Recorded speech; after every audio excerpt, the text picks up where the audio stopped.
ஓம் நமச்சிவாய. திருச்சிராப்பள்ளி உறையூர் கோட்டை அழிவிற்கு பிறகு காவிரி கரையிலே பயணம் செய்த முத்தரையர்கள் திருநியமத்தில் ஆன்மீக கோட்டை அமைத்து அந்த கோட்டையினுடைய கொற்றவை பிடாரியாகவும் ராஜகுல மாதாகவும் மாகாளத்து காலாப்பிடாரியை அமைத்து வணங்கினார்கள். அந்த காலாப்பிடாரி ஆசையோடு அந்த படாரியிடம் வேல் பெற்ற வேல்மாறன் எனும் பேரரசு சோரன்மாறன் பெருவேந்தனாவார்.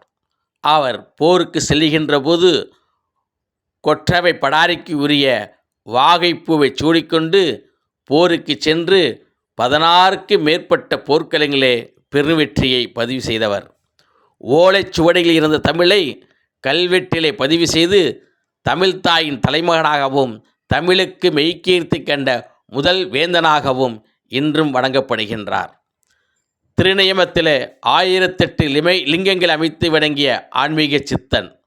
அப்பெருவேந்தனுடைய குலதெய்வ கோயிலை நமக்கும் குலதெய்வம். அத்திருக்கோயிலை நாம் தானே அமைக்க வேண்டும். நீங்கள் தருகின்ற நன்கொடையின் காரணமாக இன்றைய சிறு நிலத்தினை நாம் வாங்கியிருக்கின்றோம். அக்கோட்டையை மிகப்பெரிய அளவில் அமைப்பதற்கு நம் சமுதாய முன்னோடிகளும் உணர்வாளர்களும் பேரரசருடைய பேரப்பிள்ளைகளும் தன்னெழுச்சியாக வந்திருந்து நீங்களே முன்னின்று அந்த ஆன்மீக கோட்டையை அமைக்க வாருங்கள்.